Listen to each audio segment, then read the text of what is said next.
అందరికీ నమస్కారం. ఈరోజు యుగ పురుషుడు, కారణ జన్ముడు, నట సార్వభౌమైనటువంటి స్వర్గీయ శ్రీ నందమూరి తారక రామారావు గారి యొక్క 29వ వర్ధంతి సందర్భంగా వారిని జ్ఞాపకం చేసుకుంటూ వారు సూచించినటువంటి విషయాలు, వారు జీవిత పయనంలో సినిమా హీరోగా అలాగే తెలుగు వారి యొక్క ఆత్మ గౌరవాన్ని కాపాడినటువంటి గొప్ప వ్యక్తిగా వారు ఏది ఆదర్శవంతంగా అందరికీ భావితరాలకి ఒక కార్యాచరణ చూపించారు. ఎప్పుడు గుర్తు చేసుకుంటూ ఉండాలి. ఎందుకంటే ప్రతి ఒక్క పేదవాడికి కూడా తినడానికి తిండి, కట్టుకోవడానికి బట్ట, ఉండడానికి ఇల్లు ఉండాలనే లక్ష్యంతో కూడు గుడ్డు గుడ్డ ఇల్లు అని చెప్పేసి ఒక నినాదంతో సమాజమే దేవత, దేవాలయం, పేద ప్రజలే నా దేవుళ్ళు అని చెప్పేసి ఒక సిద్ధాంతంతో తెలుగుదేశం పార్టీ ఏర్పాటు చేసి అతి తక్కువ సమయంలో, అంటే పార్టీ పెట్టిన 9 నెలల్లోనే రాజ్యాధికారం తీసుకొచ్చారు. అలాగే ముఖ్యంగా బడుగు బలహీన వర్గాలందరికీ కూడా ఏదైతే ఎప్పుడు కూడా రాజ్యాధికారం నుంచి దూరంగా ఉన్నారో అందరికీ కూడా దాంట్లో భాగస్వాములు చేసుకుంటూ వారిని కూడా ఉన్నత శిఖరాలు తీసుకొచ్చిన గొప్ప వ్యక్తి స్వర్గీయ శ్రీ నందమూరి తారక రామారావు గారు. వారి యొక్క ఆశయాలు ఎప్పుడు కూడా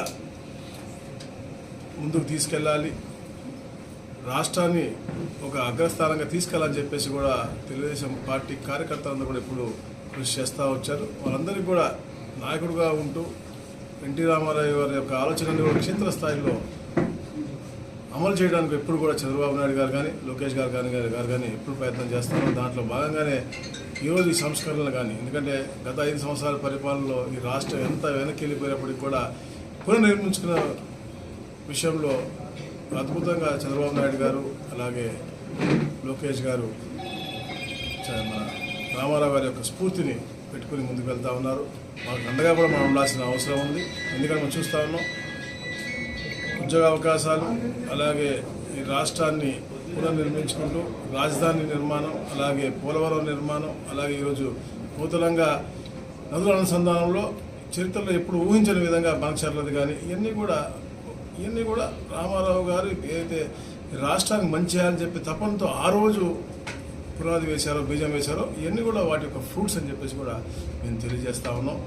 అలాగే ముఖ్యంగా ఇది స్వర్ణాంధ్ర 2047 అని చెప్పేసి ఒక లక్ష్యంతో మనం పనిచేస్తాము. దాంతోపాటే స్వచ్ఛాంధ్ర అని కూడా ప్రతి ఒక్క నెల 3వ శనివారం ఆ కార్యక్రమం చేపట్టి, ఎందుకంటే మనము మన పరిసర ప్రాంతాల్లో మన ఆరోగ్యం, మన బాడీ, అలాగే మన వర్క్ ప్లేస్తో సహా అన్నీ కూడా స్వచ్ఛంగా పెట్టుకుంటేనే మన ఆరోగ్యవంతంగా ఉంటుంది. స్వచ్ఛ భారత్, స్వచ్ఛ ఆంధ్రప్రదేశ్ కూడా మనం చేయగలుగుతామని చెప్పేసి భావి తరాలకు అది మంచిది. ఎందుకంటే ఉన్నటువంటి చెత్త సేకరణ కానీ, అలాగే పూర్తిగా టాయిలెట్స్ 100% టాయిలెట్స్ ఉండాలని లక్ష్యంతో గతంలో 14-19 కూడా పూర్తిగా తెలుగుదేశం ప్రభుత్వం పనిచేసింది.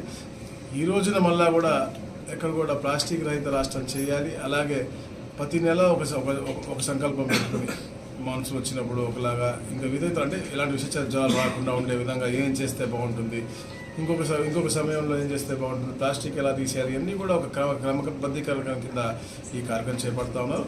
ప్రతి ఒక్కరు పాలు పంచుకోవాలి. స్వర్ణాంధ్రని మన స్వచ్ఛాంధ్ర ద్వారా మనం సాధించుకుందాం.